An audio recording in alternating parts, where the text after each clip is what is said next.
Hey Maurice, it's Nick. Symbolic, how are you? Um, hey, this is a great way to start the campaign, I think, with the question, what is the origin of the discord and wars, battles, whether they're political or religious or racial or philosophical, what have you. I think that's a great way. Um, I was thinking that identity. I think that we form identities. I think we assemble identities, and also we're programmed with identities. Our families and then society at large programs us and tells us what we are, which to some extent is helpful. I mean, if we weren't told, if we were given no guidelines at all, who knows? We would be just quivering masses of jello, I suppose.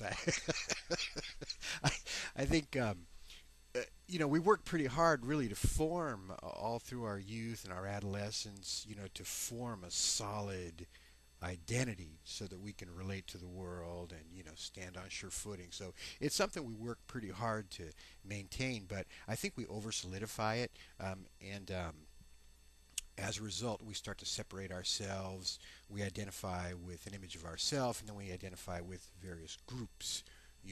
Family groups, tribal groups, religious groups, racial groups, what have you. And a lot of that stuff is, well, some of it we define ourselves by, and some of it we just walk around unconsciously assuming that we are something because we were told that as children.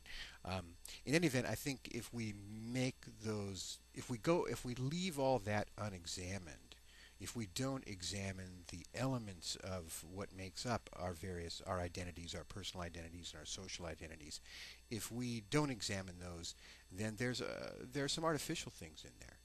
Some completely imaginary things that our families and society actually tell us we are. This is what you are. And some of those I think are just completely delusional. Uh, and if we don't analyze what makes up our other, the other identities we have, depending on the other roles that we have. We also have role play, I suppose. Um, we also, I think, suffer in that regard. And if we crystallize them too hard, we're not able to learn from other people. We're not able to absorb characteristics from other people. They can't touch our heart.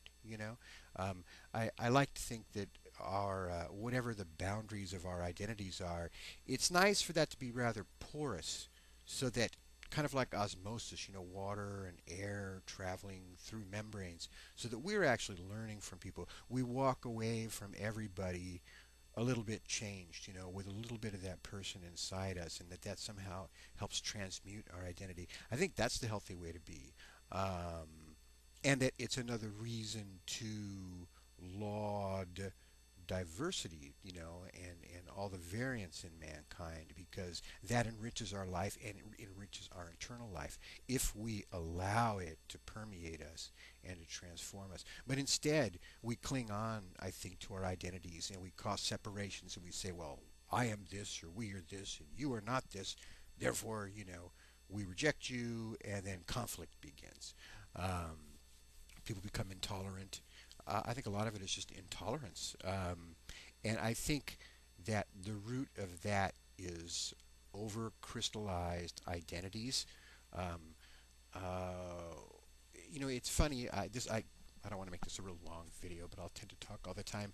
Part of our identities are our intellectual definitions. We call ourselves certain things. We can, for instance, call ourselves atheists or agnostics or what have you, or Masons, or whatever group people are in, because of a mental definition.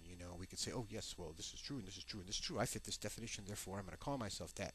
Um, the same, I think, to some degree is true of religions, though that also incorporates a little bit more on the belief side, and often involves a social group identity. Group identity is a whole other thing too. And wars break out when they're group identities. Whenever we're identifying with a group, um, wars can break out if unless we're just by nature curious about. I think curiosity is a saving grace.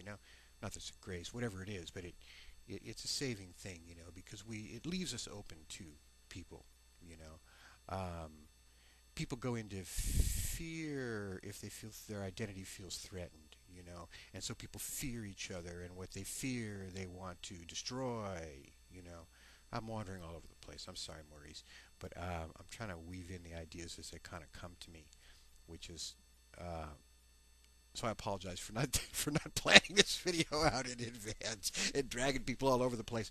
Um, but I think that's what happened when we go into an identity crisis. We we respond with fear. So here's a question about identity crises and us and the animal kingdom. I had another video I was just having some comments on, and I was making a joke about parrot milk and how rare parrot milk is because you have to milk thousands and thousands, tens of thousands of parrots just to get even 1 ounce. You know, and I thought we could sell that for a lot of money. There would be people who would buy the parrot milk, which we could, distribute over the internet. But in any event, and someone said, well, I prefer monkey milk because monkeys are closer to us, and it's true, monkeys are close to us in terms of DNA, right? But why do I find the idea of monkey milk scary? Parrot milk, which is of course safe because it's an absurdity, doesn't scare me. It kind of makes me laugh because it's an absurdity. Cow's milk doesn't scare me, yet a cow is completely different than me. But monkey milk kind of is creepy to me, and I think that's an identity crisis, fear of something that's different than me, similar enough to me to remind me of myself, and therefore somehow threaten my identity. And so I would go into fear. Um, not not right out fear. I'm not terrified of monkey milk, but I would think twice before drinking it. Cow's milk, I just picked it up. Goat's milk, I drink goat's milk. Um, so why did I bring that up? I thought it was an interesting idea. That and it also makes me wonder whether we tend to have more conflict with what is similar to us but slightly different than what is completely different than us. Like a cow's milk doesn't bother me, but something close enough as a monkey would scare me. Now, also, it's interesting that it ties into why a lot of people, I think, resist the idea of evolution and the idea that the apes and the primates, monkeys, apes, great apes, and mankind descended from a common ancestor. I think that that idea also causes people a kind of a revulsion and some sort of nervousness, discomfort, disquiet, perhaps for the same reason that I don't have a taste for monkey's milk. But I accept the theory of evolution, so I don't know what that means. I don't mind. I don't mind descending from a common ancestor with a monkey, but just don't want to drink that monkey milk, man. I'm going for the parrot milk, man. I'm going to milk some of those parrots. It's a lot of effort. We charge a lot of money for that. There's a lot of labor in that. You only get a little tiny bit of milk from each parrot. Lizards don't have much milk.